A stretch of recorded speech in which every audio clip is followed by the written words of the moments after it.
Raise your hands. Yeah.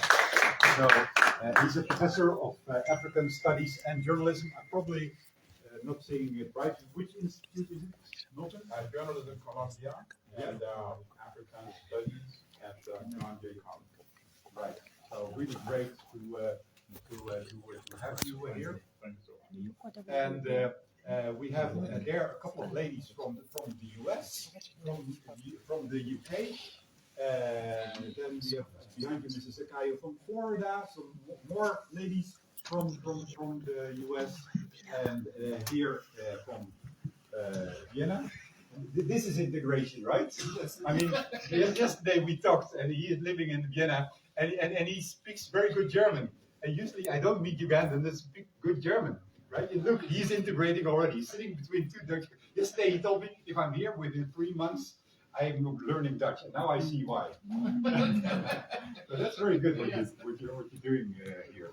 So, so what I would like to start with a little video, and just to give you a little bit of an idea, this video was really made to when we speak to our European and American partners to explain them not only about what's happening in Uganda, but also about their role in that whole affair. And so we'll show that video, and then I would like my co-organizer, co-host of tonight, Erik van der Zanden, which is here also on the first floor, first row, to say some words, and then after, we're going to have the experience from the ground from Honorable Mwada. So let's start with this little video.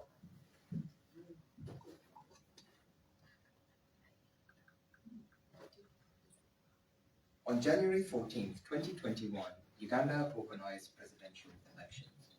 Museveni, whose rebel army comprised of child soldiers, came into power in 1986. After overthrowing the Vote2 government. He has announced himself as the winner in all 6 presidential elections held since. Why does he even hold elections? Uganda is one of the world's poorest countries and totally dependent on donor aid, with a dictator who has been convicted for corruption. To continue receiving donor funds, the donors insist that Uganda has elections. A request Museveni is quite happy to comply with, because he has the ultimate solution: hold zombie elections. However, in 2017, Museveni's worst fears were realized. A young, charismatic and vocal musician contested and won a seat in parliament. So it's about Kiadondo. That's at this moment is Honorable Mwada's constituency, right? The former singer, Robert Chagulanyi Sentamu, spearheaded challenges to a number of acts and in 2020 founded the National Unity Platform, of which he announced his intention to run for president. His humble ghetto beginnings inspired a generation of voters and he immediately became very popular. Museveni's only solution to the threat Bobi Wine presented was more violence and intimidation. And he's not secretive about his plan. We shall crush those enemies. His NRM party officials were instructed to stuff ballot boxes.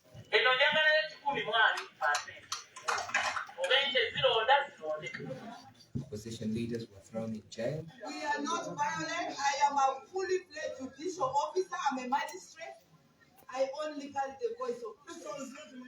Eventually leading to the arrest of Bobi Wine, which made Ugandans furious as they took to the streets to demand his release. Violently broken into the pop star politician's vehicle and taken him into custody. Wine, real name Robert Chagulanyi, is standing against President Yoweri Museveni in a January presidential election. Army trucks drove through Kampala, randomly killing Ugandans. Over the course of the 2 days, the 18th and 19th of November, over 100 unarmed Ugandans were killed. Right through the presidential campaigns, there were several attempts on Bobi Wine's life. On the election day, January 14, 2021, opposition agents were beaten up, arrested and tortured while NRM officials continued to stuff ballot boxes. A total internet shutdown was ordered, and on the 18th of January, the Electoral Commission released its results. But the numbers didn't add up. Ugandans protested the fraud, but they only have their bare hands to fight French tear gas grenades shot from Dutch-supplied SUVs. They have to face British and American trained soldiers armed with Israeli weapons using munitions produced in Italy. Those who stand up for democracy are tortured in prisons funded by the EU. We had to blur this one because YouTube removed our first version of this movie. You can imagine how horrible it is. Museveni was yet again proclaimed the winner, but the violence against the opposition continued, and so-called drones started to arrest and abduct opposition members. 2 members of parliament were picked up and thrown into jail on the basis of fake charges. The pickup truck managed to cut off Menendez's vehicle right at the intersection before the express highway, where the Joint Anti-Terrorism Unit officers then disembarked and muscled Segirinya out of Menendez's vehicle and packed him into their drone. All the while, the officers cocked their guns and pointed them at journalists, screaming at them to go away. Pen International Right of Courage, Kakwenza Rukira Basaija, was arrested and tortured by the regime's special forces. Kakwenza was denied medical attention and legal assistance. How much longer will the world accept this injustice? Yes, so that is the small introduction. I would actually like, Eric, if you can please join us. I mean, we have these chairs here, we have to use them. So Mr. Mwara, can you please come here? And Milton, I also want you to be here, right? We have sufficient chairs. I want also your opinion tonight about the things that we are discussing. I'm on. Eric was together with me part of the UVO team. So this movie is about the elections, and we had an alternative tele center in my house in Amstelveen. We were on one side we were processing all the results that came in through the app, and on the other side we were live on Facebook streaming. That was where Eric was also involved in. And Eric, please, the floor is yours. Please tell us what you want to say. Yeah, so first of all, I'm a strategist of peaceful revolutions. So what also interests me in this conference is now Ugandan diaspora is all over gathering together. We have heard why there is a need for freedom, for the liberation, and also how so far we're trying to gain that liberation. I personally prefer to map it in several spaces. Plan A, for liberation through elections, through courts. Plan B, through street protests, boycotts, or strikes. And Plan C is by stopping the donor support. I think, especially as diaspora, we are together in all the different countries, and we have so much power to influence the donor support, being Achilles heel of the dictatorship, because the only way they're able to pay for all the oppression, to be there on the streets constantly with the police, with the military, by having extra finances, not from themselves, from Ugandans or taxpayer money, but because of the donor finance money. So we already, also with Nico, we delved into where's the money coming from. For example, from the Netherlands, we know that they paid for building the Kitalia prison, even the bus to bring the prisoners, but even worse, they paid the fuel to bring the prisoners to bring them.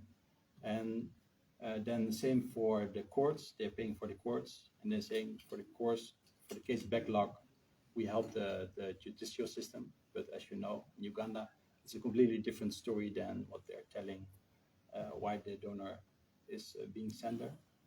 And also for, they say Uganda is an important country for refugees, but they don't realize that instead of Museveni being a beacon of stability, it's a beacon of instability. He's in so many countries, he's actually creating civil wars, leading the refugees to come to Uganda, because he's there creating all the instability. But more important of these, the context is what can we do about it. And I hope this conference is going to be a conference where, as a diaspora, you're going to develop a strategy of how a diaspora strategy. Some years ago, I think it was 2014, I was here at a conference from FDC, thinking in the same way BestG came, we were thinking, how can we liberate it? Of course, it was so far unsuccessful. And then this conference can be a different conference, that instead of being unsuccessful, the activists from all over the world, they are empowered, united, strengthened to really make a difference, and also really embrace to bring others into the struggle. Because now the diaspora chapters, they're quite small. But I also remember Kony 2012, where students, children, elderly, they all came out on the street to become part of this movement. So it has happened before, several times. We can do it again, as long as we develop a strong strategy to include more of the local populations in our struggle. That was it for me to begin with. Okay, thank you very much, Eric. So, Honorable Mawada, you've seen the movie. This was your constituency, right, where Bobby got his first MP seat. Is that right? Yeah. And yeah, please, your comments and what you want to give to this audience. Thank you, Brother Nico. I want to welcome all of you. First of all, a number of our Ugandan activists living in different parts of the world, especially Europe. I want to welcome you and applaud you for always thinking about Uganda. My name is Muada Kunga. I'm a member of Parliament representing Chadondo County East in Parliament of Uganda. I'm also the Shadow Minister for Foreign Affairs. I want to, on the onset, to applaud our team, the NUP chapter for Netherlands, for the wonderful and exemplary arrangement. A number of participants have already arrived. We have seen many of them, some not yet here, but for the coming programs, they are here for particularly for this conference. We value so much the diaspora as the opposition and as the national unity platform. I want also to formally announce the president, the party president, and also president of Uganda, elect, President Chagwe Sentamu Robert, has also arrived in this country ahead of this conference, and will be participating in future program in the coming events of the conference, with a number of party delegates, including party vice president for Northern Region, the party deputy spokesperson, a number of other members of parliament, and a number of other NUP leaders are already here in the country to participate in this event. This is to show you the weight as the National Unity Platform. We are attached to the diaspora and all the activism and mobilization towards the restoration of our democracy. Of course, the theme on re-energizing the struggle is very pertinent for us in our democratic process and ensuring that we have effective governance back home in our country. I'm also quick to say that Dick has said that President Chagwe started by participating in the context in Chadondo East, but as we shall elaborate in the coming days and parts of the conference, our party president did not start with actually contesting for Chadondo. From his youthful stage and his energy, including his career as a musician, his songs have been liberation songs, talking about how to empower the people and restoration of the rights of the people of Uganda. From all his songs, and that's why part of the arrangements of this diaspora conference will include a concert, and he will showcase a number of liberation songs he sang way back before he came into the picture of standing into electoral process. Because it's not all about him being in an office. It's all about liberating the values, liberating the people of Uganda, and standing for the values of the people of Uganda. By the time he stood for a parliamentary election in Chadondo East, he had actually sung and moved up across the country, calling for peaceful coexistence, calling for rights of our nationals, calling for rights of our Ugandans, the campaigning all kinds of injustice in our country. So he wasn't new in the struggle for liberation, for the struggle for change. Equally, he stood for MP Shalom East, and he served so well, and he also stood in the previous presidential election. I would be quick to say that as an advocate, under our laws, a winner is a person who gathers majority votes, and majority votes are counted from the DRO, Declaration of Results form, which are captured from tally centers, and tally centers are the voting places for the nationals and citizens. In terms of the previous election, incidentally, as the National Unity Platform, we had enough teams on the ground, amidst all the challenges and intimidation and all the inconsistent environment put in place by the regime in Kampala. But equally, amidst all those constraints, the National Unity Platform gathered and collected all the forms from tally centers, and they indicate that the winner of that presidential election was Kyagulanyi Ssentamu Robert. We have not, and we shall not relate on our efforts to ensure that the people of Uganda realize their electoral outcome. That is, which president they actually voted. So as part of re-energizing the struggle, we arrived to the fact that we had a rigged election, which had all sorts of malpractice. But here we are. We value the role of each key player, including our nationals and the citizens across the world.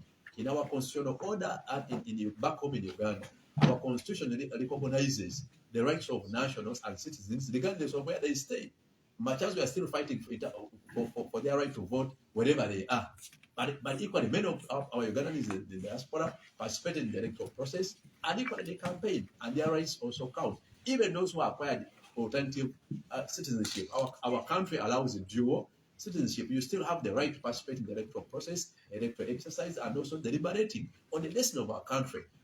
There's so many challenges and against electoral democracy. There's so many challenges against human rights and human rights. There's so many challenges against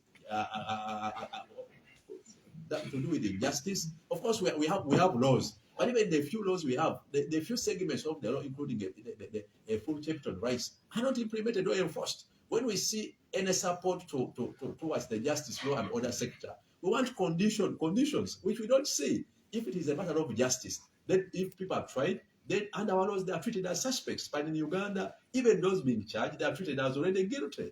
We have a right to bail under our presumption of innocence under our laws. But no one can access bail, not even a member of parliament. That's why we have members of parliament still under detention. But we have a right to bail in our constitution. Now we would wonder, are you funding a justice institution or funding injustice? These are among the questions we must deliberate upon. So the justice, the law and order sector is a challenge. We cannot have now justice. You can't access bail. You can't access rights. And that's the only way, because without bail, in our country where prosecution is not it's at instance of the state, they can prosecute you for 20 years in detention if bail is not granted. This becomes a challenge, and many of the victims are the political activists.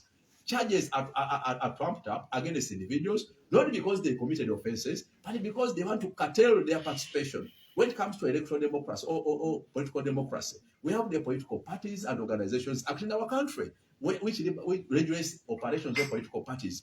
And when NUP unfolded from a movement called the People Power, which is also headed by President Kyagulanyi Ssentamu Robert, and now resolved into a political party. However, even the party itself is being persecuted. Day and night they are parading masqueraders, and many times NUP as a party is in the court, or put in context. So even the political party in its own name has a challenging way of living, much as we are well regulated and registered as a political party with the Electoral Commission. But as well, also needless to say, it is hard to operate as a political party, not even to open party offices. They're always closed, they're always attacked. When we talk about electoral democracy and political democracy, it's non-existent in our country. Now, in the struggle to liberate our country and the rights of citizens, it calls for an inclusive approach where Ugandans and Ugandan communities in Uganda and those abroad, including the international partners, friends, and because you can no longer now live in an isolated place, we're in a global village where every prayer and every voice matter. We are here to re-energize the struggle by calling upon and re-energizing our brothers and sisters, our countrymen in the diaspora, and also our friends in the diaspora, that there's a problem back home in Uganda. witness all our efforts. So this conference will bring into picture the broader challenges we have as a country and bring into picture a broader discussion on what can we do to reclaim our political space, electoral democracy, human rights, the rule of law. And to mention but a few, I want to say many of our leaders will attend this conference, and I want to recognize the life of our party president, our party vice president. I've seen Honorable Zedwig has arrived already, the NUP vice president for Northern Region. She was greeting you, people power. So we are here to energize the struggle because these challenges are real, and we need a deliberate approach of addressing them. We are thankful to the organizers, and we are here for a reason, because we know there's something you can do, there's something our partners and friends can do, and there's something all of us can do to liberate the people of Uganda and our electoral rights and democracy, the rule of law, human rights, among others, in our country back home. The electoral exercise was just part of the challenge, but the bigger challenge is how can the people of Uganda realize their rights as citizens to decide for themselves, also to live as meaningful individuals, where including the national resources or public resources are used for the benefit of the people of Uganda, not for those in power. I thank you for now.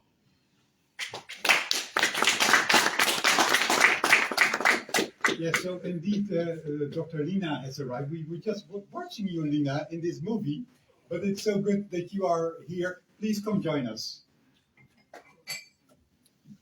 So, please another applause for Dr. Lina. Thank you so much for coming. So don't worry about being late a little bit. We also started late, so really. So, Milton, and now we would like to give the floor to you. All right. I'm sure you have some thoughts. Yes, I do. I will echo off the thoughts of the MP, Shadow Foreign Minister, and my colleague, Eric. As a Ugandan who lives in diaspora, it's very disappointing when you see such a brutal, corrupt dictatorship such as General Yoweri Museveni's treated with kid gloves by the Western countries and Western institutions.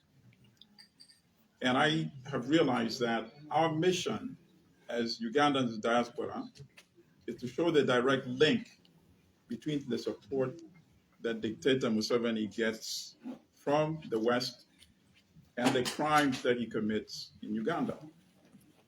Many people are not aware that even as we speak today, the Museveni regime gets $1 billion in US taxpayer money to support the government every year. Just think about that.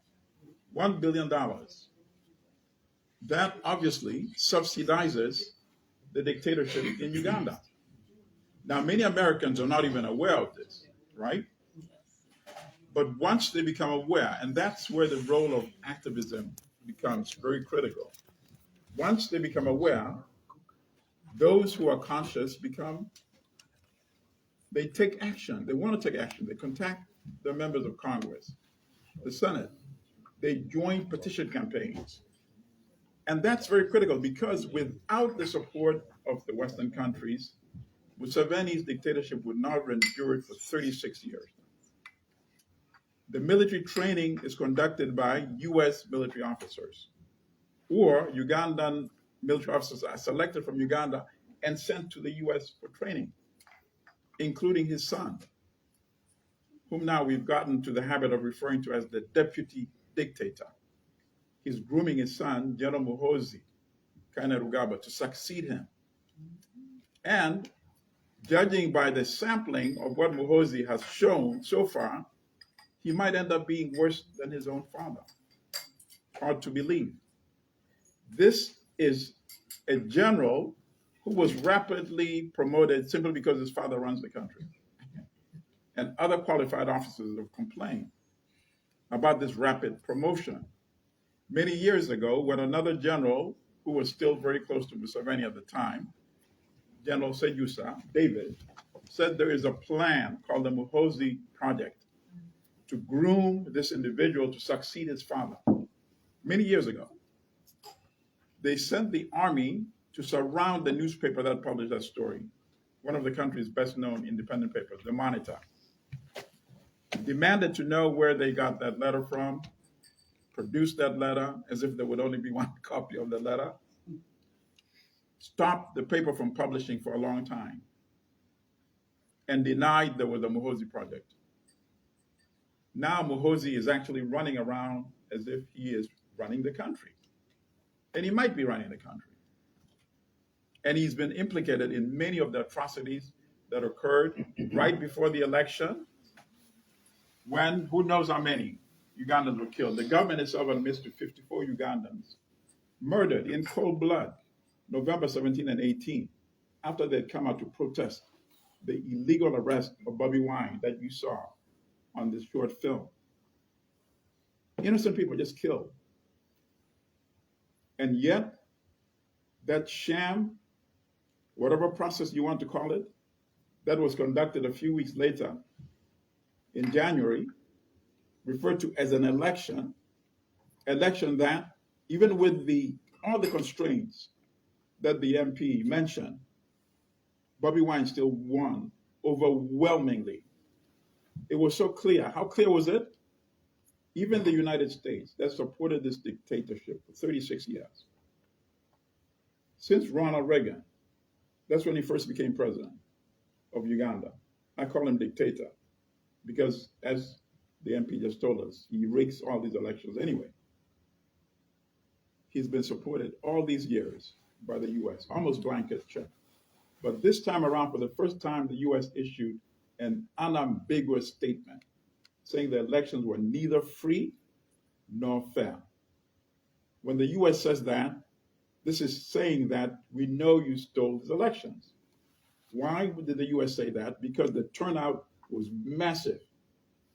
I don't know if many of you are following the videos showing the people coming out to see Bobby Wine, to listen to him during his campaign, even while soldiers were sometimes firing live bullets at his convoys or at the journalists who were accompanying him.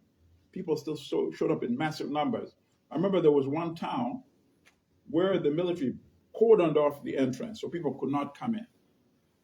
People waded through swamps to circumvent the blockade and showed up dripping wet, but wanting to see their candidate. Whereas on the dictator's side, people were being bussed in, paid to be brought to his rallies. And that is why even the US had to admit that this dictator, and it's not surprising, the US supported Mobutu until the very end, over 30 years, so it's nothing new. But the US had to admit that this dictator lost his elections. And that is why that statement is still up today on the website of the State Department. But I'm sure some of you who are listening to others for the first time are saying, this is news to me. And it's not shocking, because corporate media do not really focus on these issues. They show the link between either Western action or inaction and the direct connection to what the kind of atrocities that Museveni is able to commit in Uganda. So when we have these type of diaspora conferences, this is an opportunity for us, Uganda diaspora, to inform and enlighten our sisters and brothers in diaspora, our European sisters and brothers, our American sisters and brothers, that it is your taxpayer dollars that is funding the kind of atrocities you saw in this video. Take action, whether it's your members of parliament, whether it's the elected ministers in the government, whether it's the president, whether it's the prime minister, please, your tax dollars, and I'm sure you don't want your tax dollars to be a part of this brutality that you've seen in Uganda. Which Western country would accept that one individual could be the ruler for 36 years? Think about that. Probably longer than many of you have been alive who are sitting in the audience today. If it's unacceptable in the West, believe me, it's unacceptable in Africa as well. We should not have a separate standard for Africans and a separate standard for the West. That's outrageous in the first place. We don't even need to elaborate on how outrageous is that. I just want to make one other point that I'm trying to now use whenever I make a pitch to people in the United States. the United States has gone through a very interesting phase recently due to the activities of the last occupant of the White House. Americans now know very concrete terms what it means to be in a country ruled by somebody who has dictatorial powers, somebody who does not respect the institutions, somebody who wanted to reject the outcome of an election and send people to storm the Capitol building and seize power. They were shocked because they've never had that kind of experience before. So now I tell them, okay, now think about this. You have actually been financing something that is far worse. You just got a little taste of it. But look at this guy in Uganda, whom you financed for 36 years. Now you must have more empathy, and you must help us make sure that the person who actually won the elections, that you acknowledge with your own statement, that person is sworn in as the legitimate president of Uganda. And that is Robert Kyagulanyi, aka Bobby Wine.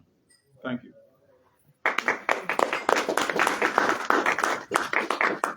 Yeah, thank you very much, Milton.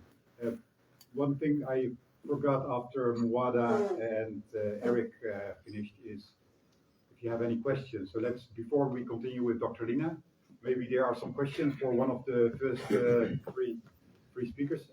Welcome, Comrade Alex. Comrade Alex, please. We have a chair for you. So, thank you so much. So, Comrade Alex is the deputy spokesperson of the National Unity Platform. So we are very happy to that you are here. Don't worry about being late. We also started late, and we're very happy to have you here. The three gentlemen in the middle already spoke, and it's really great that you're here. So later you can tell us a bit about your thoughts. At this moment, I wanted to ask the audience if they have any questions for the first three pitches by these gentlemen. Then I have a question for our guests from the young. Where? I had a question. Yeah, go ahead. Yeah, just a very kind of practical question. You mentioned a lot of the money coming from the West going to Uganda and what's being spent. Are there any fact sheets to be found about these things? Because Yes. So, for example, we did a lot of research on the Netherlands. Mm-hmm. So we figured out, I think it's total. We found out that for 2 times our official budgets from CAF was incorrect. So 2 times it was missing 1 million, and other times missing 3 million. And we also found out the exact expenditure sheets of where the money was going in Uganda. And then we analyzed what was going on. So if you're interested, we can share it with you. yeah, I'd like it. Yes. Yeah. And then we're also talking with some journalists to really make this common knowledge. I just want to add to your question as well. Look at the situation.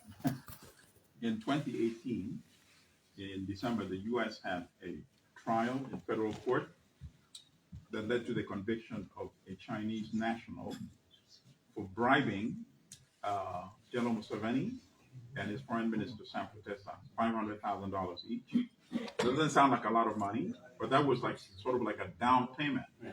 They were supposed to form, first of all, they were supposed to get a oil concession for a company that the Chinese national was fronting for. And then they were supposed to form a joint family business between the Chinese company and the family of Museveni and the family of Kutesa. Kutesa's money was wired using a U.S. bank in New York. And that's how the United States gained the jurisdiction. Because you might be wondering, why is the trial in the U.S.? That's how it happened. Museveni is a bit much more clever. So when he stole the election from Besigye in 2016, he invited the Chinese national to come for his swearing in with a delegation of business people from China. And they came on a Gulfstream jet. And this is according to the U.S. trial, the evidence that came out.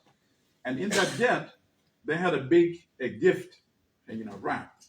And that gift wrap contained $500,000 in cash. Okay, so that's, confirmed in the U.S. court in 2018. In 2021, the IMF still lends this corrupt regime $1 billion. And we had a protest and we said, with this track record, the money is going to be embezzled. And sure enough, you don't have to be Einstein. The money has been embezzled. They can't properly account for it today. So that's kind of the kind of challenge that we're dealing with. I wanted to add on something as well, just for record, that towards the previous presidential election, all there would be legitimate funding priorities for example, democratic governance was suspended.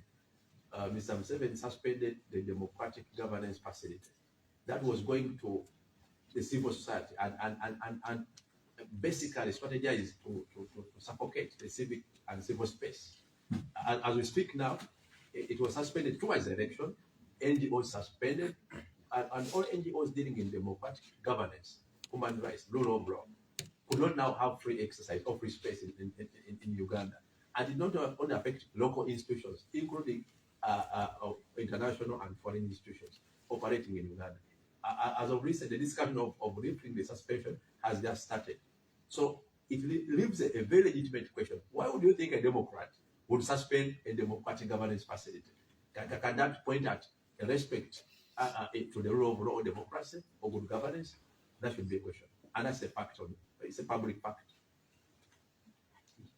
In terms of figures, and for your take home, our budget as a country is 44 trillion. But our revenue, like this financial year, is going to be it is estimated to be about 24.5 trillion. So the rest of the 20 trillion is assumed to be got from grants, loans, of which this time round, Uganda is not, because our GDP has surpassed 50%, our foreign trade has surpassed 50%.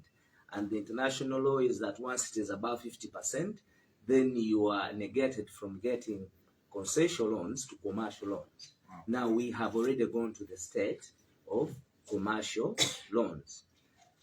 The anticipation, like from the European Union, it's a lot of money, because here we're now speaking about the European Union. And there's money that we would say is acceptable to us. But our challenge is that even these institutions help in giving the dictator what empowers him in forms, it may not be in forms of cash per se, but in forms of ammunition, tear gas, and those other issues. For example, now, we have an arms race as a result of the Ukraine-Russia war. There is an arms race. That is acceptable, and that has been passed by the European Union and the United States, as we are all aware of what is happening. But we just got a report a few days ago that Uganda has purchased some jets from Russia with their hind method in this time when there is an international crisis, and when the people who sustain your economy have said, let's have a pause in purchase of arms, especially with the partnership of the countries that are involved in the conflict. At this time, because there are no elections, he doesn't take the damn. He goes ahead and does that purchase, but facilitated by the power of the European Union. So the real figures of what here gives to Uganda, those who can avail, I think, by the end of our availability here, because we want to give you the real facts as figures. But definitely, the European Union plays a very big part, and this has gone even on the answer of the European Parliament. Maybe so that you get the feel, I think 44 trillion, that is Uganda shilling. Yeah. Uganda shillings, 44 trillion. In dollars, I think that is 44 billion, isn't it? I'm not very good at the dollar billion, at the dollars and the pounds. So 40% of the budget comes basically from outside sources, right? 50%, because we have 44 billion and it's about 20 right, okay. And the taxes never come to the expectations of what they have in the budget, because they're not budgeting for what they have already approved. They're budgeting for the expectations of revenue that will be got from the masses. And I'm very certain we cannot beat the deadline of 24 trillion. So the biggest percentage still will go to different. And look at the budget itself. Look at the budget itself. where even when God helps us and you give us that money, where is the expenditure? Right. Over 7 trillion goes to classified, like in this budget. Over 7 trillion is going to classified expenditure. This is unquestionable expenditure. Determined. Is that? What percentage of the budget is that? That is about 15. It's a big. It's one of the biggest we have. Yeah. But it is what is hurting is that it is classified. Yeah. You don't question because it goes to security, and that is why you will see such jets are being purchased because there is nothing like that. And who are the people who are in charge of this classified money? The commander-in-chief is General Museveni. The commander of the forces is his son. They are in charge of the classified money. And State House on that very budget takes 1 trillion. That is General Museveni and his wife. 1 trillion for their State House expenditure. And that money, by the time we finish the financial year, if you have given them, like this time we have given them a budget of 800 billion, I am very certain that by the time we finish this financial year, they'll have gone for supplementaries, making it over 1.5 trillion. Yeah, so I also had to get used to the shillings thing with the trillions. The next time I come, I'll be aware with the euro. But that means 2% goes to the State House. I mean, that's yeah, totally outrageous. Yeah, it's too outrageous, and that's not, the classified is devoid of the expenditure of the military, because the military also has its own budget, which is about 4 trillion. So it is not acceptable. Yeah. It is not. Thank you. Yeah, so I'm chairman, and then I'm also taking pictures. Sorry about that.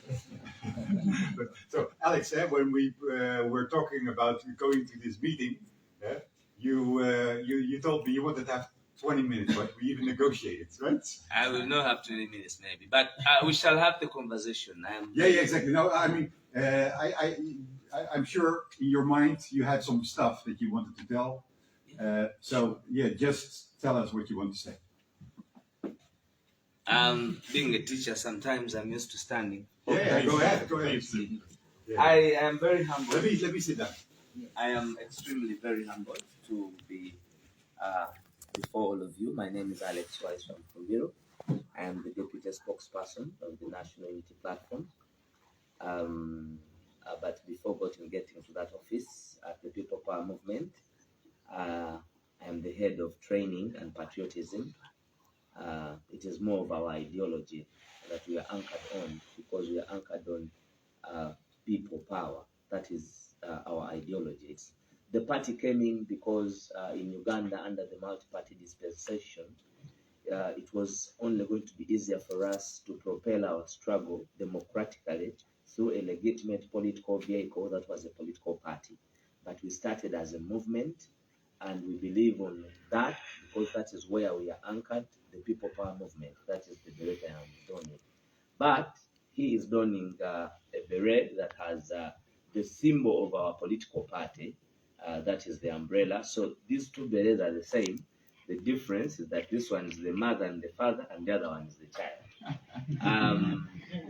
So People Power is where we are anchored most, because for a very long time, the dictator was using the opportunity of having resources, having the military, and his longevity, because he has been there for now 36 years, but his history of governance in Uganda and misrule goes back to over 50 years, because he himself accepts that he intervened in causing chaos in Uganda in 1970. That is on his testimony. So as People Power, when we started as a movement, our leader is in Amsterdam, hope you will see him.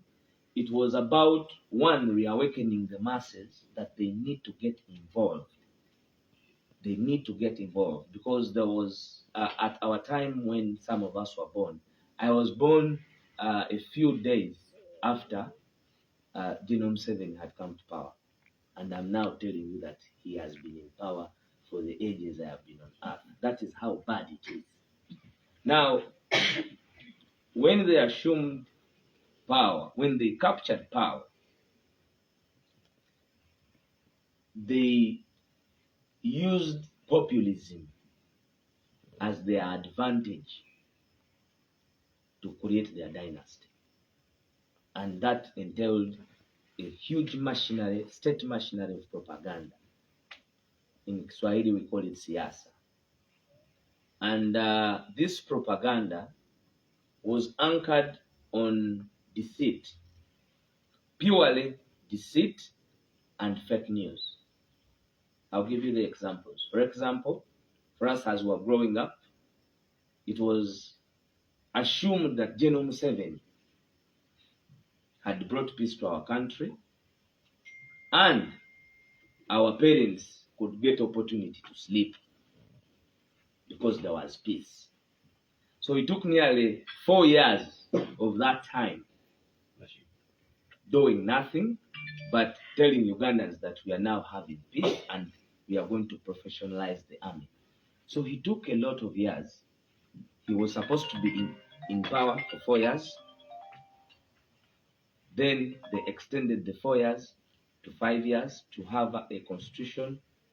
Then from 5 years to another 5 years to another 5 years to another 5 years, we are now 36. At the time, because of his power of resist, because they are the National Resistance Army, their duty was to resist. And unfortunately, up to now, they have even resisted the power of the people. So everybody who propped up came up for this. It would not be easy because you could easily be isolated. If you are a professor like Almadi and you have so much words, you'll live in America for the rest of your life. If you're an artist, they will ban you from singing in the country. Like our leader, he cannot stage a show in Uganda simply because he has a different shade of opinion from a person who had had power for 36 years. So that isolationist policy, again, for a country that had been in war, to different people who are cropping up, affected the bourgeoisie, the middle class, because they wanted to maintain their status quo. Now, the dictators, I have found out that they use that as an opportunity. Whenever those supposed to lead the common people are compromised, the revolution and the change of governance becomes a problem, because it's always very difficult for the peasants to rise up on their own without leadership of the bourgeoisie or the middle class, where there is a social structure, just like it happened in Europe, way back in the 18th century. All of us are aware of that.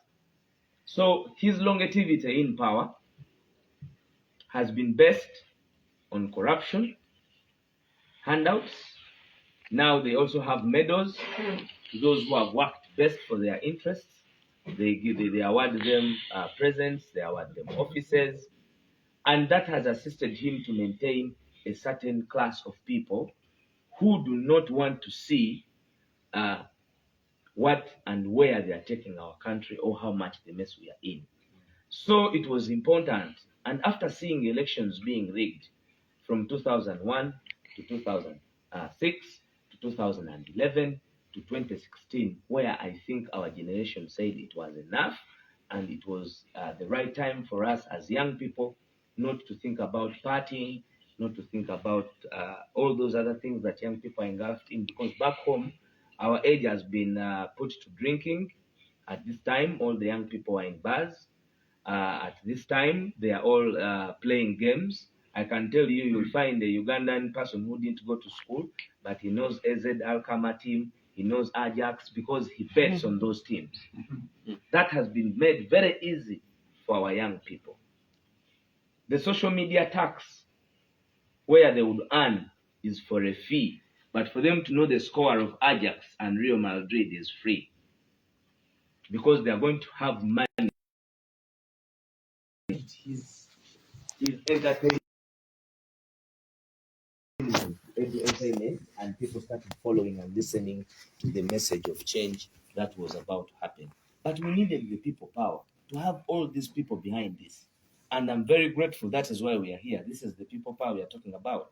Today we are here to speak about how best, in civil way, we can have the end of gun rule and dictatorship in Uganda.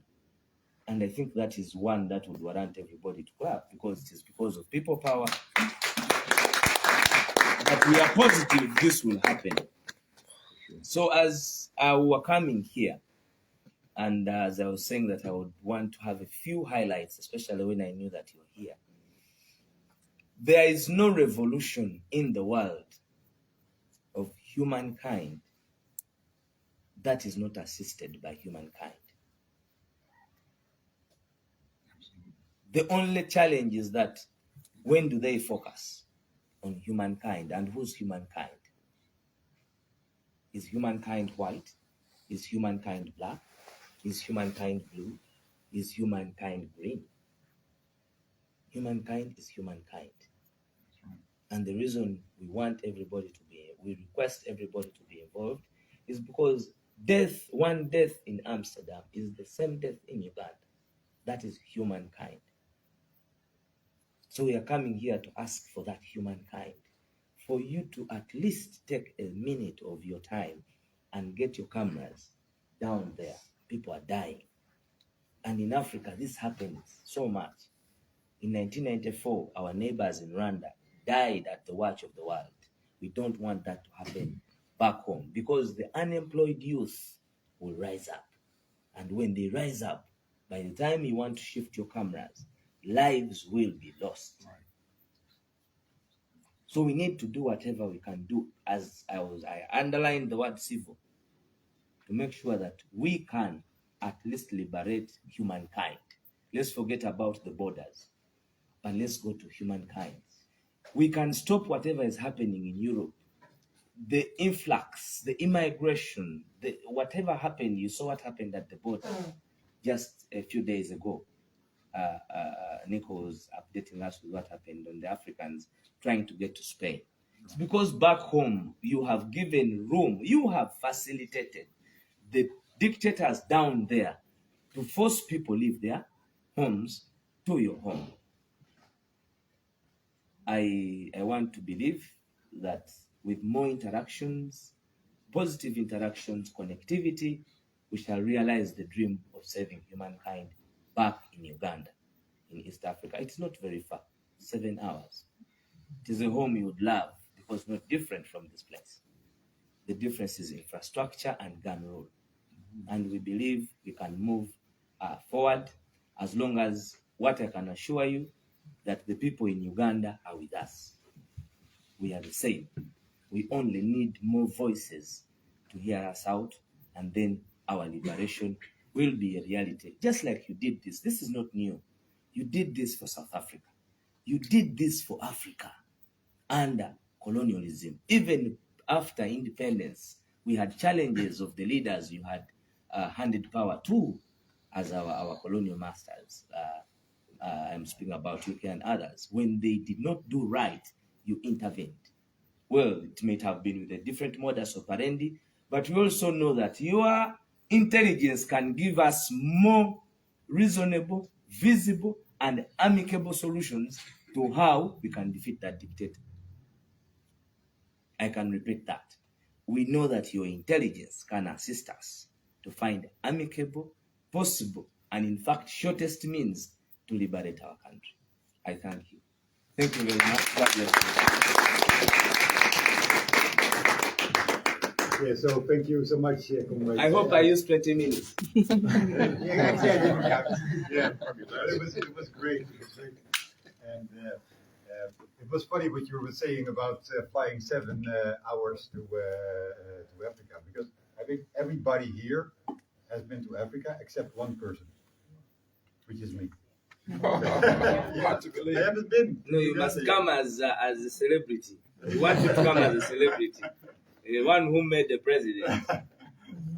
So, okay, so any questions for Comrade Alex Weisman? I just want to echo one thing he said, actually, in terms of the migration. It is actually one of the most catastrophic ignored stories in the world. And it's a measure of how things are so bad, because we never had this situation in the 1960s. We never had it in the 1970s, 1980s, 1990s. Think about it, no matter how bad things were. So how bad can things be today that young Africans are willing not even to get to where they got this time. We don't know how many died during the crossing the desert, first of all. Nobody knows. Not all of them make that alive, that desert crossing, you know. And then the ones who swim across the Mediterranean on those rickety boats, knowing that hundreds die every year, but still willing to take that chance. And not as if they're coming to Europe, a good job is waiting for them. No, they're coming to work in those farms in southern Italy, or work in kitchens, or clean the bathrooms, streets in this country. Why? Because they want to send money to help their families back home. And he's saying if the economies were not being destroyed by these autocrats, they would not need to make that journey. And I think that is a strong message that he's conveying. And I hope more people start connecting to that message. Thank you. Other comments? I have one more. There was also the Oslo Freedom Forum, and they said those that are free do not flee. So also the dictatorship, when you maintain a dictatorship, when people, even though it's a poor country, but they're free, they will still try to build their own nation instead of seeing no options left. But if there's also no freedom, they're tortured or arrested when they're critical. There's no other way left to leave. So one of the first things to fight the migration is to start promoting freedom. That's right. Yeah. And maybe to add, it's challenging that in modern day democracy, we would join hands as a world to defend democracy everywhere in the world, including Uganda. We have a number of nationals who are living in exile, not because they like it. We have so many Africans for asylum in different parts of the world, not because, especially Ugandans, not because they would like to be in Uganda. It's just because in Uganda, the law provides for freedom to associate with any political ideology, but in practice, it's not there. Yeah, voicing out dissent with the ruling regime is a crime not written in their law, but practically implemented. Now, you find many of them exiting and having an influx of asylum seekers and immigrants, not because they are running away from their country per se. They will be there to develop their own country, but the challenge is the internal democracy. Can't we partner as a world to defend the rule of that democracy everywhere in the world, including Uganda? It remains a question for all of us. Otherwise, when we abet injustice, when we abet misrule, then we abet modern challenges, including the influx of asylum seekers and refugees. This can be dealt with by standing together in solidarity for democracy and the rule of law. And that's one of the basic challenges of Uganda. And one more point to add also, because it's a sophisticated dictatorship. If they come to Uganda and they don't experience the dictatorship, but it's because he created a view of intelligence. So even though it seems you have freedom of speech, there's no freedom after speech. The moment you have spoken, maybe it seemed that you could just go to the press conference, but then afterwards you're picked up and thrown into the jail. But then for the outsiders, it's invisible. They don't see what's going on. Except when you go deeper. I want to add on something that there's something interesting which we actually get surprised. Some so-called observers from across the world, they don't know what they call observing an election. When they come to Uganda, for example, they are because like in the previous election, all independent observers were not accredited. Now, we have a system where observers friendly to the regime and one who are accredited. And even when they come, they are invited by the regime, received at the airport by the regime, driven to all the places where the regime want them to be. These observers never demand to interact with the people or actually access the people. And that's why you may find a few irregular reports by purported would-be genuine institutions, which are not capturing the facts on the ground, not even for an electoral process. What we are narrating here is what happens on the ground and what you can watch in the media. That's why you have a few clips here by a few revolutionary media houses and many of them by individuals because of the social media regime. Even when you run to social media, in Uganda, for example, in the previous election, even social media was shut down. And many Ugandans were accessing, for example, Facebook via VPN. Interestingly, even the regime could also keep it respond using VPN. Now, you wonder what they want, and what they resist is what they want also to use. We have so many victims of even social media interaction. Many are persecuted, and some are even in asylum just because of social media interaction. You don't even have the freedom to socialize away from their politics, even to share and have experiences. Some of the laws are even crafted specifically to challenge people's rights and values. It's a big and broader problem, but as we interact here in this diaspora conference, we brainstorm a way forward and we identify there would be action points and how can we re-energize ourselves amidst the challenges. We can never give up. And the strategy of the conference is not to give up, but how do we re-energize our commitment? How we re-energize and motivate? There's so many ideas we have. What can we put together? We are a very peaceful group of democrats and activists who are rule of law and good governance, but caught and captured in a peaceful and lawful manner because the electoral laws allows us free space, which is not there. When it comes to governance, we would think any decent funder would question if I'm giving this particular aid, how is it used, where and how. But this business of just throwing aid, you don't know how it is used, and it can be it's beyond our imagination that you can throw aid, use it against the people, and you purport to be giving aid. What do you understand by aid? I want to add a comment to what the Member of Parliament just said. In terms of Ugandans exile, I remember there's a conference that I was a speaker at years ago in Chicago, and I was really hitting on the regime. And then somebody from the audience got up and stood up and said, I dare you to come and say these things in Uganda. You know what would happen. Now, coming from an audience member who always is pro-regime, I could understand that. But the ambassador of Uganda at that time to the United Nations, when that person made that warning or threat, stood up and gave him a thumbs up in this. So that just tells you that obviously it's condoned even officially. And then the other comment, and which relates to it, and I hope the Member of Parliament can also comment on this, in terms of supporting governments in African countries, specifically Uganda.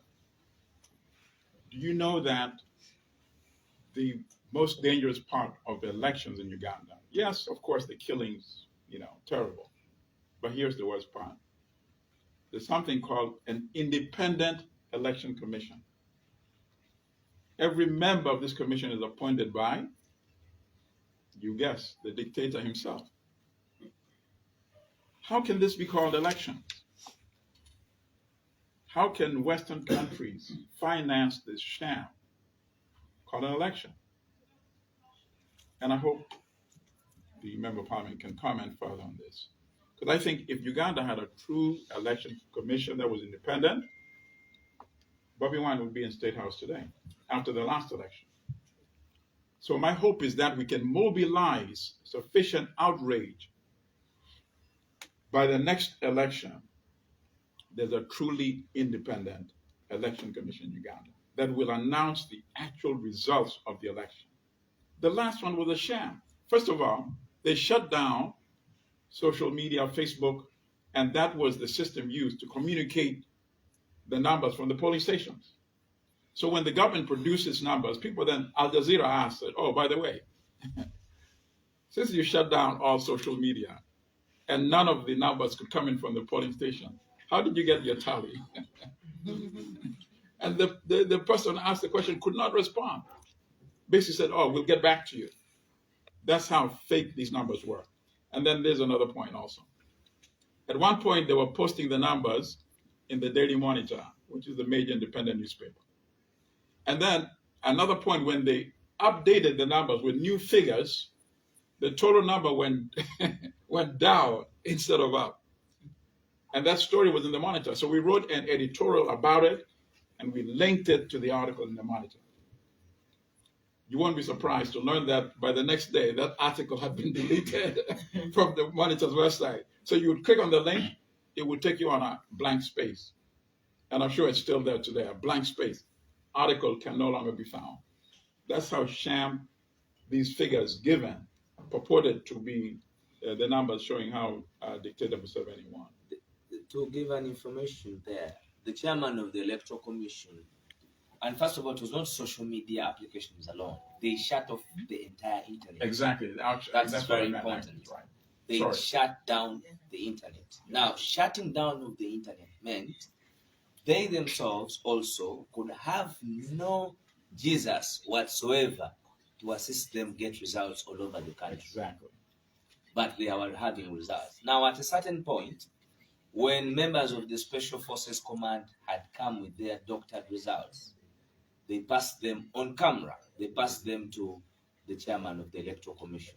And the chairman of the Electoral Commission asked them, are these the real figures you want me to read? Now, it was live on camera. So what they did, they switched off everything. They switched off the live feed. They switched off the system where they were coming with their results. And they asked for about 15 minutes and then returned with very obnoxious figures. So it is extremely perturbing. And in the issue of elections, as I said, in fact, with specificity, European Union has a great hand in funding our electoral process. And we are thankful to that. But as that money comes in, it must come with, just like the aid is supposed to have a lot of attachments. Right. Let us have certain things fast done. And these things are supposed to be done today, not tomorrow. Right. Because the more they elongate the reforms, we did I don't know whether Madame Zedriga was there, but I think even Honorable was there.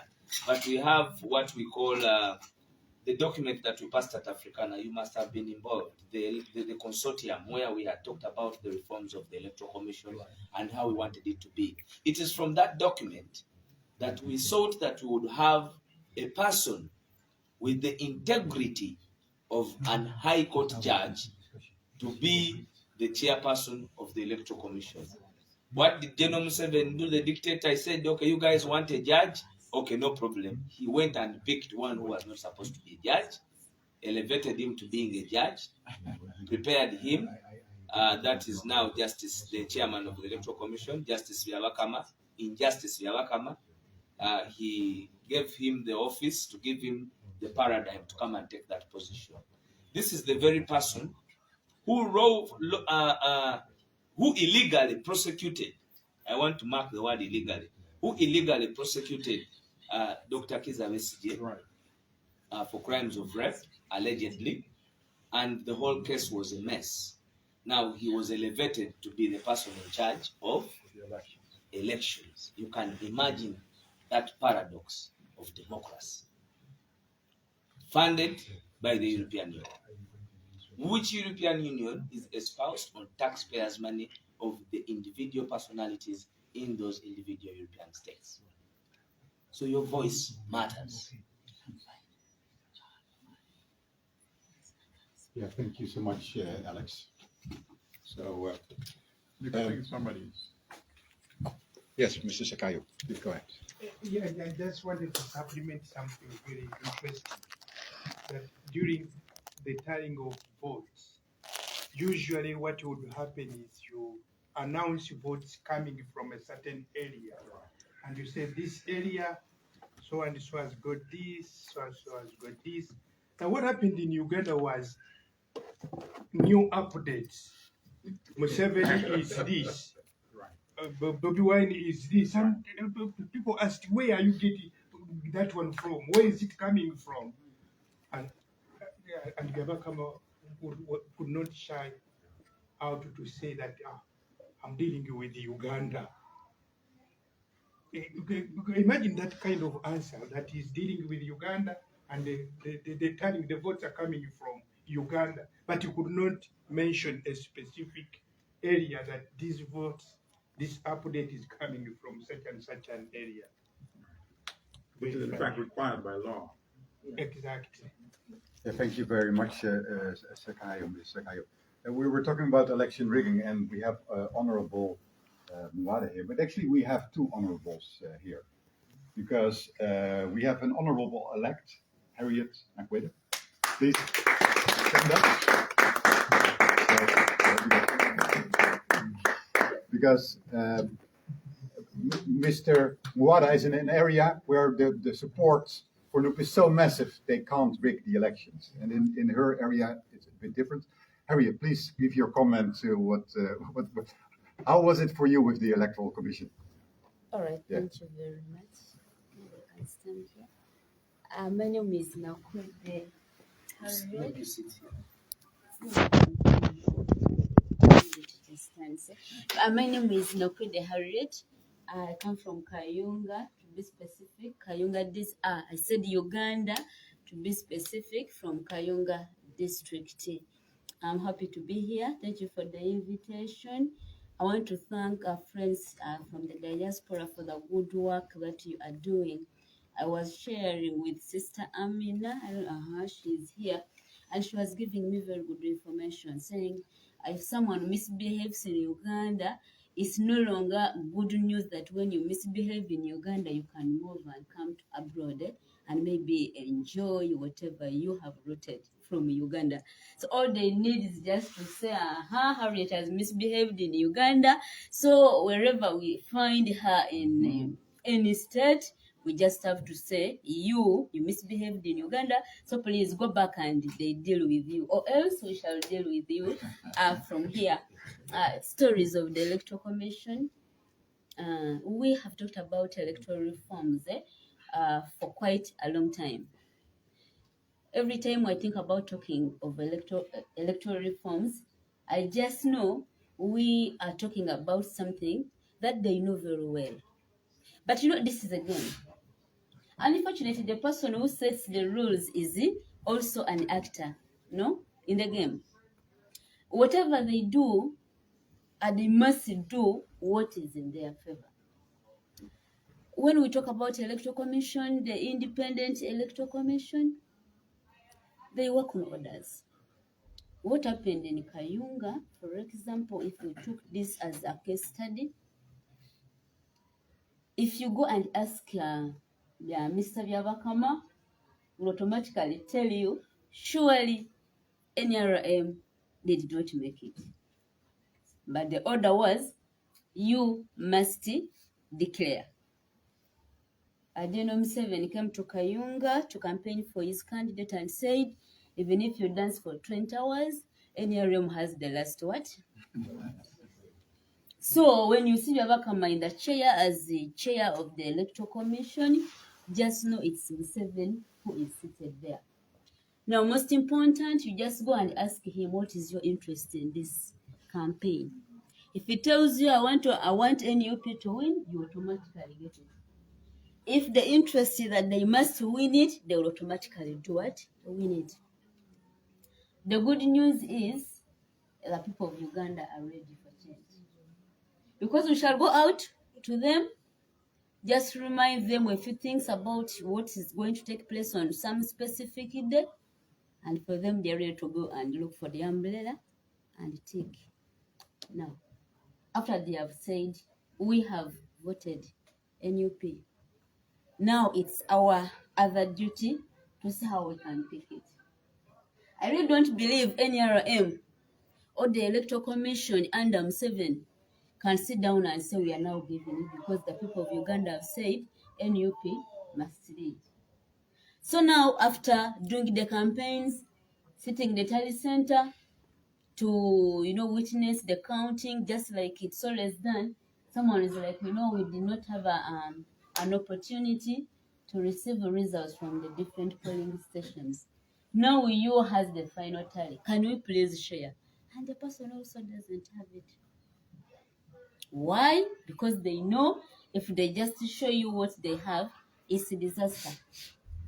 In Kayunga, if you had a whole video from the beginning of the tally up to the end, you will see that what was tallied is different from what is on the final sheet as results. Actually, we have videos. Yes, we've been sharing.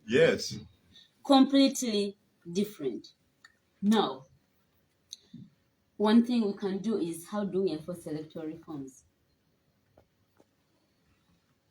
If we can't do that, then we say, how do we win and then be in position to pick our win from the mouth of the person declaring?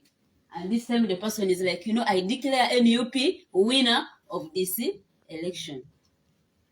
Otherwise, we are there. I'm happy to see that the diaspora is so much interested in the affairs of the country, Uganda, where we come from. We want to thank you for all the support that you are giving us.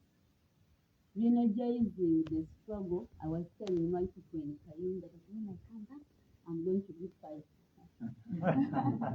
If you don't want to catch fire, don't come near me.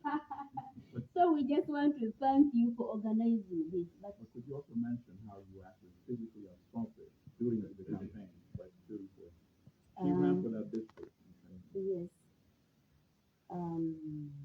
On the last day of our campaigns, we close campaigns when there is a day, then a day to elections.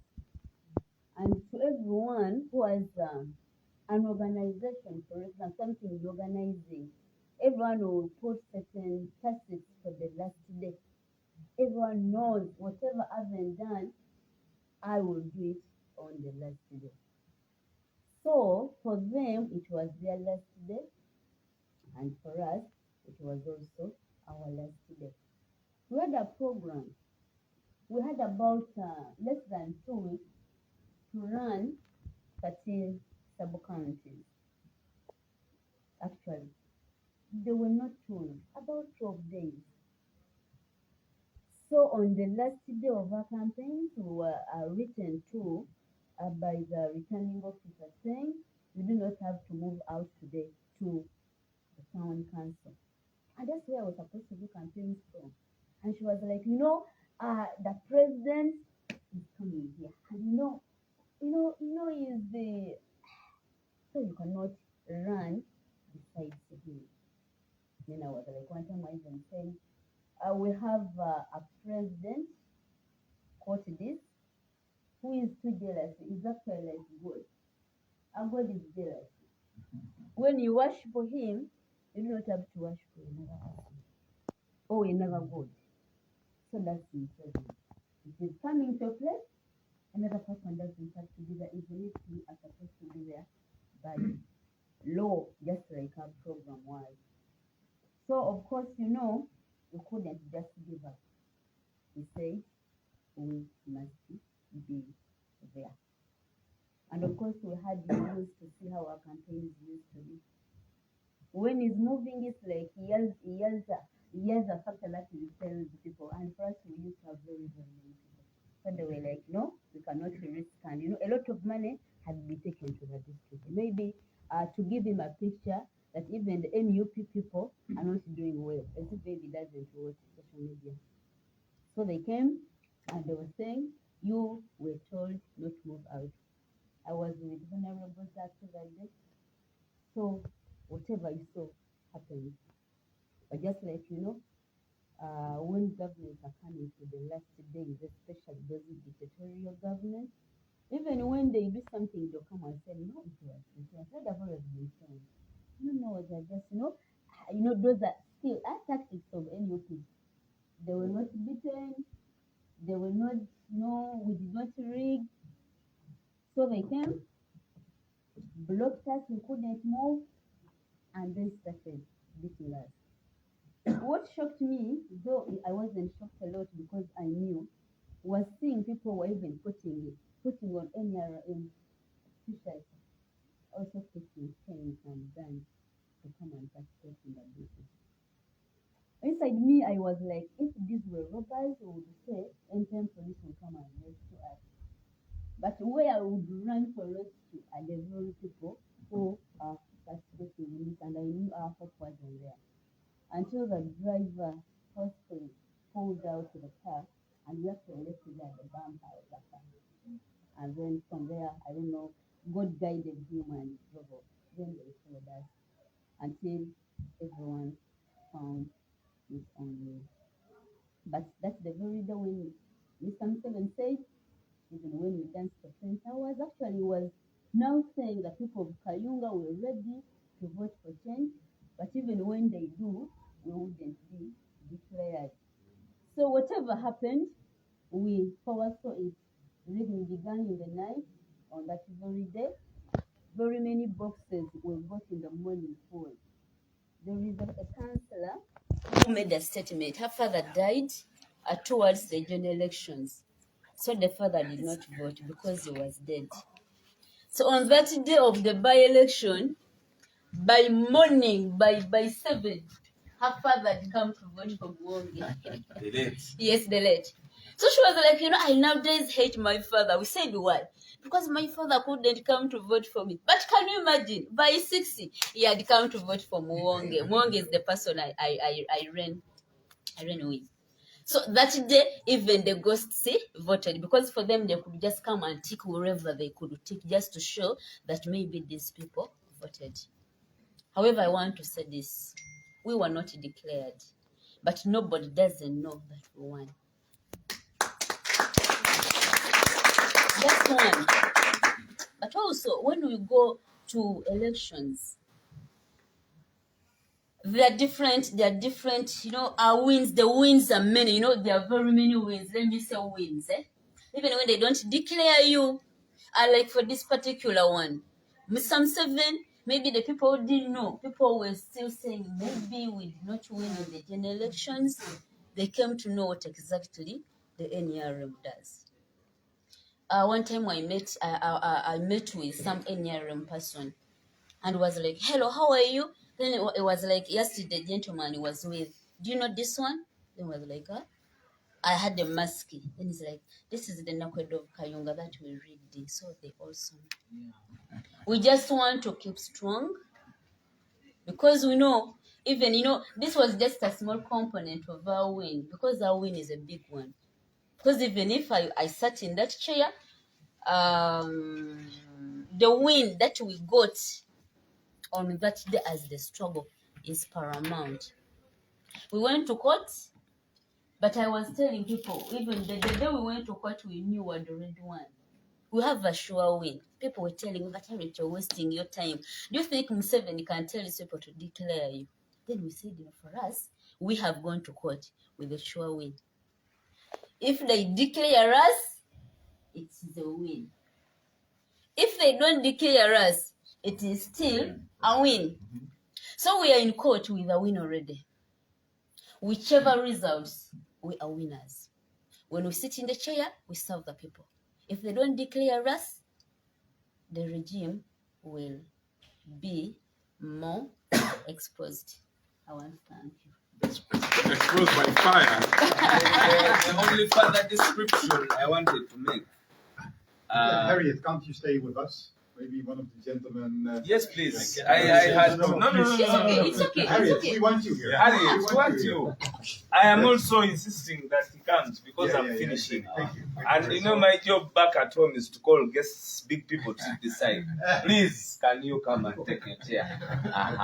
That's so. And by the way, he has an excuse because he broke his, what is it? Collarbone. Yeah, exactly. And I see you have pain. Yes. So that's why you want him to sit there? Yes. Oh, okay. So then I'll just It's less pressure. Okay. Yeah. If that's the issue, then I take back my responsibility. Anyway, I wanted with specificity to talk about her arrest and her brutality because it was done by the Special Forces Command. And the Special Forces Command is an elite force that is supposed to protect the integrity, dignity, and the fountain of honor. So they did something very dishonorable by battering a woman who is not an officer, and yet they are at least supposed to keep the sanctity of the office of the presidency. But also on that very day, what they did first. Now, General Museveni was going as the chairman of the National Resistance Army to represent... which is sent to Uganda under the bilateral arrangement. It's what is they're doing. The most horrific militarization. And we have many of them. Our families are targeted. The dictator has now degenerated. In fact, even right now, there's a campaign going on, and they're using a lot of the taxpayers' money, that the next election, the presidential election, should not be done by yes. Yes, because we gave them that run for them. Then,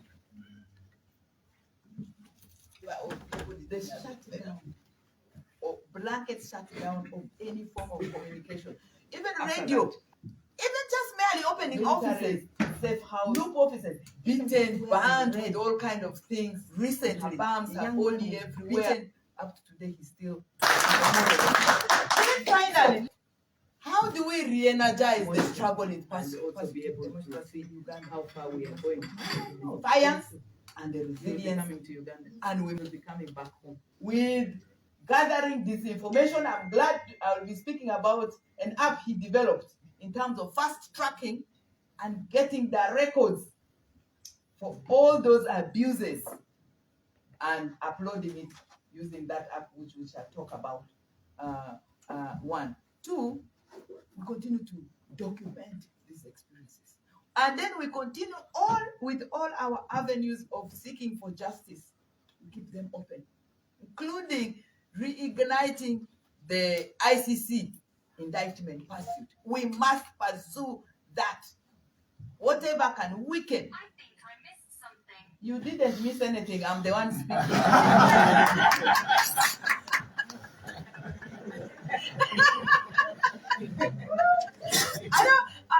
I know, yes, and of course, and of course, the trainings you have been giving us, we must all have to attend these trainings. We must all have to reignite our resilience. We must all document the story. Speak out with energy. Speak out without apology. Speak out loud and clear. And then the propaganda of divide and rule, where they'll say, oh, Professor Milton, don't you know? Professor Milton is actually on the payroll of the State House, because they know once you are mentioned on social media that you have any slight connection with the state or the State House, the hatred for you is blanket. We have had to, that propaganda. Please verify. Do not just start posting things. Oh, so and so has been bought. Let us verify, validate this information, because they are paying a lot of money, your taxpayers' money, to hire specialized bureaus to cleanse, and also to make others verify, including our president recently. I thank Waswa so much. There's one guy who was paid, and every time he was abusing our president and intimidating that our president had actually been, he has a link with it. But you finished him off. Right? Yeah. You did. Then finally, let us learn at the international level, the diaspora level, the Uganda country level, headquarters, the regionals, because we have 4 sub-regions and 4 deputies. Do a SWOT analysis. Our strengths. What are some of our strengths internally? And then we work on it. What are some of our weaknesses? One major weakness for us is sometimes we are so reactionary instead of being proactive. Right. We must drive the agenda. That's right. Of liberating Uganda. We should not just be responding, because that's what they want. We must come out of that. We must drive the agenda at our terms without any apology. We must be not reactive, but proactive. 1, 2. We must do it deliberately, very consistent, whether on social media, whether we must do it. Then we must connect these dots. UAE, America, Europe, in country, we must connect, because when we are together, we are stronger. When we speak together, One of the things is actually those who were dealing with my arrest and eventual production in court were saying, we fear you people because you are solid. We fear, we have not gotten your formula how to deal with you, new people. And that is the power of people power. People power. Power. Our power. People power. Connect and liberate and reclaim our stolen victory. Because these guys are at their weakest. Thank you.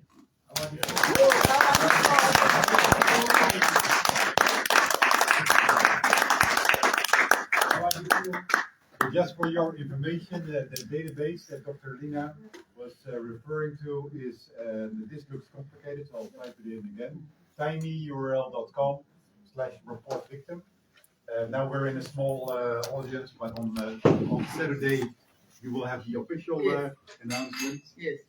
So, any questions for? Just before any question, one of my colleagues, let's now have some roadmap, a sketched roadmap, because some icons once said, if you do not know where you are going, any road will lead you there. And let us craft our roads, of course, with a lot of caution that it doesn't go to them, and put our milestones such that we are able to monitor and also be able to see how far we are going. I don't know, very soon you will be coming to Uganda. You will be coming back home. Yes, because we shall do.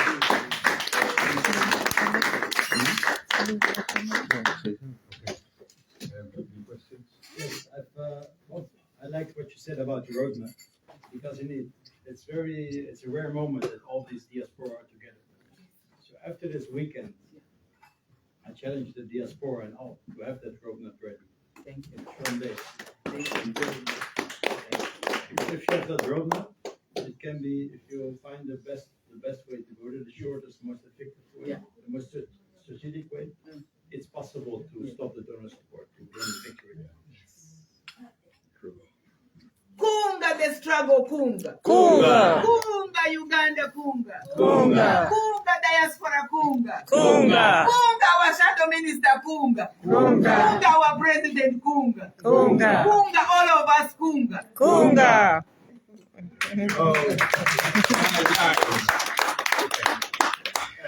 I now want to close our this great meeting that started a bit slow, but really ended in such a nice way. Thank you for putting it on. And so for you difficult Ugandan names, they are there. Thank you, Lina Sidriga. Thank you, Erik van der Zande. Thank you, Honorable Mwada. Sorry, your first name is even difficult for me. Thank you, Zoltan Alamadi. Thank you, Harriet Nakwede. And thank you, Alex Weissman.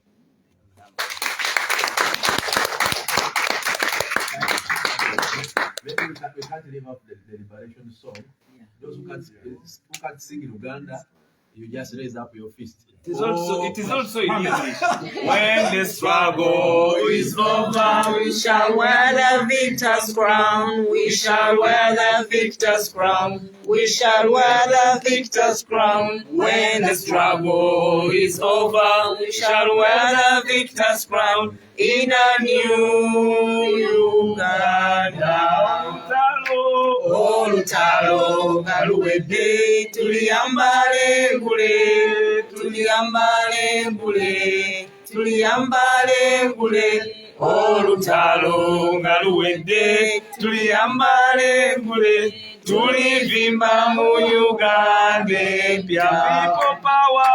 People power ngewangudde, tuliyambale ngule, tuliyambale ngule, tuliyambale ngule. People power ngewangudde, tuliyambale ngule, tulivimba mu Uganda empya. Tuliyambala engule zimasamasa. Olutalo galuwedde tuliyambale engule, tulivimba mu Uganda empya.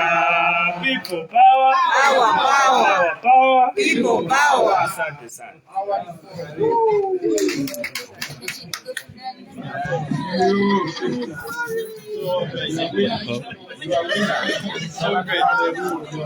People power. Our power. People power.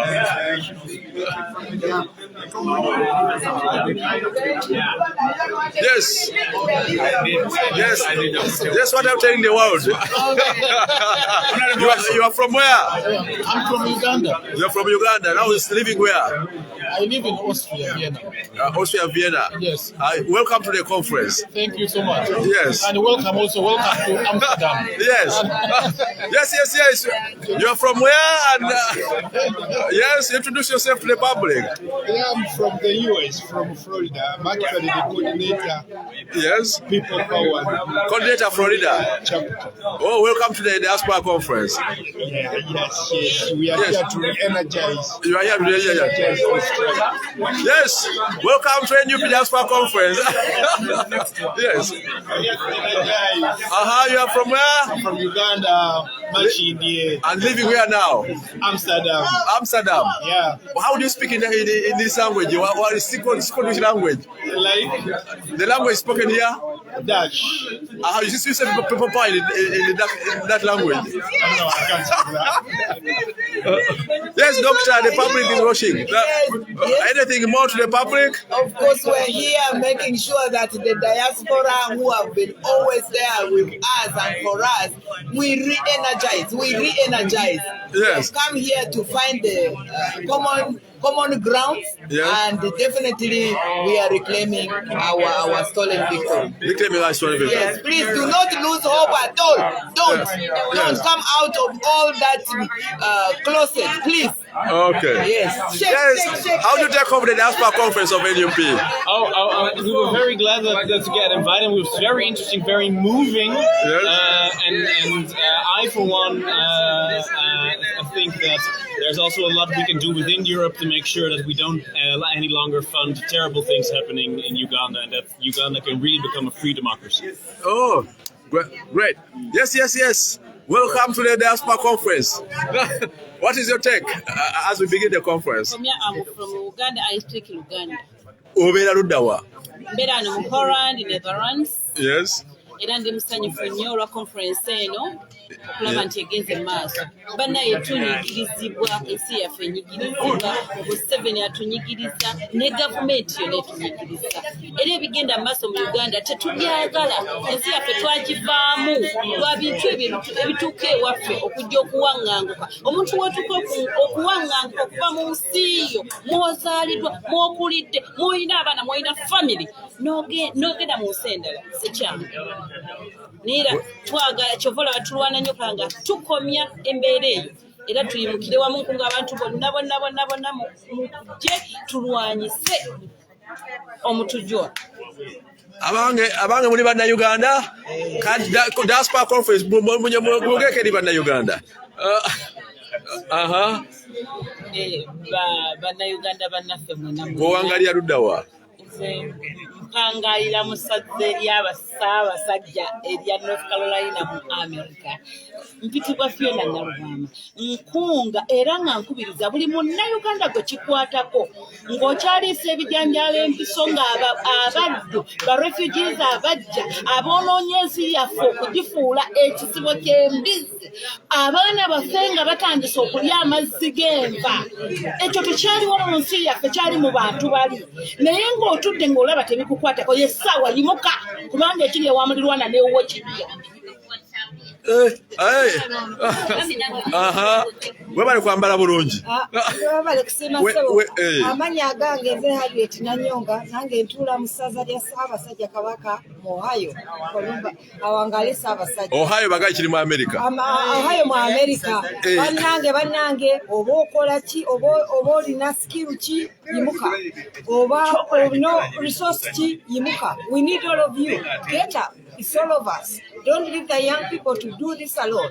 Especially that I'm talking to you professionals.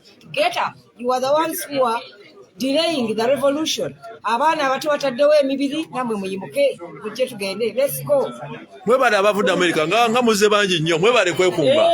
Kino kitukwatako ffenna. Ensi yaffe bagitwala be twasenza. Ayimini nkiddamu be twasenza. betwawa obubudamu abatufuukidde akayinja mu ngalo naye essaawa bagenda obudde bubaweddeko bubakeddeko. Yes. Wabale kwambala bulungi gwova mu nsi ki? Nze nsangibwa wano e Netherlands, amanya gange nze Nampima Hidaya, naye buli kiisi eyeebase ayina okumanya nti kino tekiri kuffeffeka abali eno mu buwaŋŋanguse. Tuli eno kubanga tunyigirizibwa, tuli eno kubanga abantu baffe bali mu kkomera olw'okubanga baagala enkyukakyuka. Tulwanirira enkyukakyuka okuva leero enkya na luli. Mwebase yenna gye muli, mufube okulaba nga omusajja tumutwalaganya. Mubale kujja sebo gwate gwani gwate oli wawa ba Canada obude Canada tulina omutwala mu mbeera yonna. Nze gye saagala ku musajja oyo kiri kimu, omusajja atutta kwegamba tulinga kwegamba oba ngamba alinga ttente oba alinga ttensolo kwegamba nga bw'onatambula n'olinya akawuka wansi ye bw'ayagala ofe ofa, bw'ayagala obeerewo obeerawo. So tulina omulwanyisa, ensi yaffe tugyagala era twagala okudda eka. Mwebale okujja sebo Wana abakyala e Bungereza UK impressions eyo Bungereza UK Jembera nze Hudu Sempeebwa era nze one of the people power leaders, the treasurer wayo. Sente, this is a warning to the dictator. He keeps blackmailing people that people power or no is funded by Bazungu, is funded by some dubious people. It's we Ugandans here. I'm the treasurer. We are the people who funded the campaign, the 2021 campaign, which we stole our results. So we funded the campaign, some millions we pumped in that elections so that democracy can survive, can prevail in our country. But he cheated us and we are not giving up. We are not quitters. This is the message to all Ugandans. We are not quitters and we are coming. Is going to feel the weight. We've energized ourselves and we are kunga. Uganda kunga. Uganda kunga. Federal kunga. Kampala kunga. Tebe kubigere kunga. Naba UK team muze banji nyo. Thank you for the mobilization. Thank you so much. Thank you, Honorable. It's a pain for our country. The dictator has taken us back 300 years back. We walked 300 years back. But because we know we don't have no other land apart from Uganda, and this is why we are here. Look at the time. We are here for 5 days. Planning, mapping the way forward. And the way forward, we've got it. And we are coming. And I believe he's feeling the weight. And we mean business. So either he quit now, or we tip him off. And he's going to be tipped off. So as Ugandans in the UK, you are committed to the struggle and you are energized. I think we eat, we live, struggle. We don't have a choice. We don't have another option. We don't have another land. It's Uganda. It's our land. And we have to cleanse it. We have to liberate it. So we live the struggle. We work this struggle. And we don't have another choice, as I said. And Robert Kyagulanyi Ssentamu is the elected president, is the president of the Republic of Uganda. That squatter in Entebbe State House and Nakasero and everywhere, he's there illegally. He knows he's illegally. By the way, don't think of that. There's that kid. These days, there's one who travels with a big lorry with a toilet inside. And there is a second one who travels with a big lorry with a potty inside. So let them not sleepwalking. Let them wake up. Oyo wa Bungereza. Thank you. Oyo wa Bungereza. Yeah. Gori wawo chamanya Uganda. Not really. It's a long time since the brutal dictator has been in power. Yeah. So you are from where? You came from where for this diaspora conference? I'm coming from the UK. Yes. And I'm coming to join the forces here. Yes. And we'll be demonstrating against this brutal dictator who has been in power for almost 40 years. Yeah, telling him that we are here to take him out of that seat. Yes. He's not supposed to be there right now. But if he, refuses with the peaceful means, hey, Ugandans will raise up and will take him out by force. On the street, we are on the street. So you can Mazeko. On the street. On the street. We are going to camp on the street. Let's go in. Okay. Let him use rifles, let him use weapons, let him use all kinds of weapons. But we are going to shed our blood and liberate our country peacefully. You know, yes. But he shouldn't take, advantage of that because he's armed, he's strong. No, it's a sign of weakness. He will go. He will go. Yes, omwogezi wa Iswa, ebigambo mu Luganda, sebo abantu bagala kutegeera message yo mu Luganda bulungi.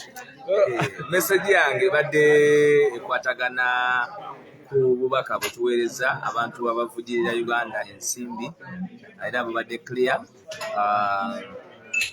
Era bannayuganda balina okumanya twazze wano okubakiikirira era okukiikirira ensonga z'abantu n'okwongera amaanyi okulwanyisa nakyemalira kubanga nga bwe mumanyi bajeti yaffe kumpi ebitundu 5 ku buli 100 sente ziva eno nga zirina okubaako ne bye zirina okukolera bannansi naye bamaliza tezibikoze nga zikoze ebintu ebirala ate bikumirawo nakyemalira. So tuzze okutema empenda kutya Uganda bw'erina okutambula mu mateeka n'ensi endala kibayita foreign policy era kyobolaba nti akutte kamera leero si ye mwogezi minisita wa foreign policy kubanga tuli ku nsonga. Assalamu alaikum wa rahmatullahi wa barakatuh. Baada ya opening day ya diaspora conference tumetungulawo president yatusedda mu kibuga Amsterdam wano mutaka nnyo tulina concert nga bbiri. So president mwali mu kitundu mwenna abava mu mawanga ag'enjawulo the diaspora across the globe. Come, we meet together. The conference has now started.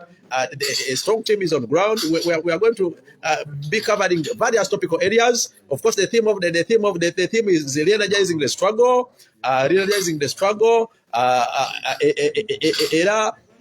So conference etandise etandise olwaleero okulaba nga twongera tutya amaanyi mu struggle. President waffe Kyagulanyi Ssentamu Robert ali mu kitundu tugenda kuba nga tuyita bintu bingi emisomo mingi tuli wano mu Netherlands.